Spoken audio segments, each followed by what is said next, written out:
And I'll tell you what, my heart goes out to every one of our service members who is being forced to take the vaccination. I'm not going to say whether it's good or bad to take it. The article is still up from Yahoo. It's Biden administration strongly opposes honorable discharge for service members who refuse COVID-19. Wednesday, September 22nd at 2020. So it was yesterday and it's still up. Let's go ahead and have this read. The MSNBC was taken down from the similar article. Wednesday, September 22nd, 2021, 11:51 a.m., middle of 3-minute read. Biden administration strongly opposes honorable discharge for service members who refuse COVID-19 vaccine. The Biden administration has come out against an amendment to the defense budget that would prevent the Pentagon from dishonorably discharging service members who refuse to receive the COVID-19 vaccine. The Office of Management and Budget said in a statement Tuesday that the administration strongly opposes the amendment, arguing that if it's implemented, it would detract from readiness and limit a commander's options for enforcing good order and discipline when a service member fails to obey a lawful order to receive a vaccination. Secretary of Defense Lloyd Austin issued a memo making the Pfizer-BioNTech coronavirus vaccine mandatory shortly after it got full approval from the Food and Drug Administration late last month. As of last Wednesday, 88% of the active armed forces had received at least one dose of the vaccine, and an additional 5% have been fully vaccinated since the mandate was issued, Pentagon spokesman John Kirby said during the daily briefing. Tennessee Republican Representative Mark Green, a veteran, has led the push to prevent the military from discharging service members who refuse the vaccine with any distinction other than honorable via the National Defense Authorization Act. I am disgusted that the Biden administration is trying to gut my amendment to the National Defense Authorization Act that prevents anything but an honorable discharge for service members who refuse to get the COVID-19 vaccine, Green told the Washington Examiner in a statement. Every Democrat on the House Armed Services Committee agreed to my amendment.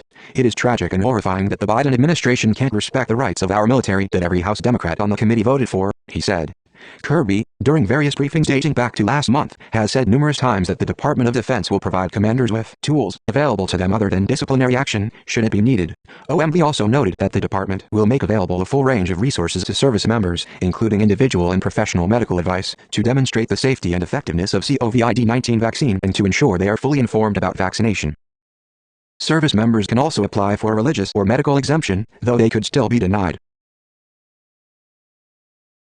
In recent weeks, the military branches have come up with their vaccination deadlines. Active duty members of the Army will have to be vaccinated by December 15th, while active duty members of the Air Force will need to be vaccinated by November 2nd. November 28th is the deadline for active duty Navy sailors and Marine Corps members. Non-active duty Marine Corps and Navy Reserve service members need to be vaccinated in full by December 28th, Reserve Air Force personnel have to get the shot by December 2nd, and Army reservists need it by June 30th, 2022. So I want to go back to a text that I put out, and it's right here. I just put it out, and it's already been taken down. It was a similar article on MSNBC. That's why I wanted to capture the other one, and it goes right here, and it was taken down. So there's some unique things going on right now, and I'll tell you what, my heart goes out to every one of our service members who is being forced to take the vaccination. I'm not going to say whether it's good or bad to take it, but I can't imagine what they're doing to our armed forces right now. After the chaos in Afghanistan and our feckless leaders at the highest levels, what the flag officers, I guess there's about 43 flag officers. I wonder how they feel. Some of the articles that I've read is mostly the officers who are in more than like 10 years are taking the shots. They're probably scared to death of losing their career, which they've invested a lot. And I totally understand that, and they probably believe in the shots, most of them. But how about those soldiers and sailors and Marines, Coasties, and anyone else in the uniformed services who truly has a issue with taking the shot? I mean, it's pretty well proved that the healthy military personnel are not affected to a great deal for readiness compared to, let's say, compared to the Spanish flu of World War I, this is not a pandemic.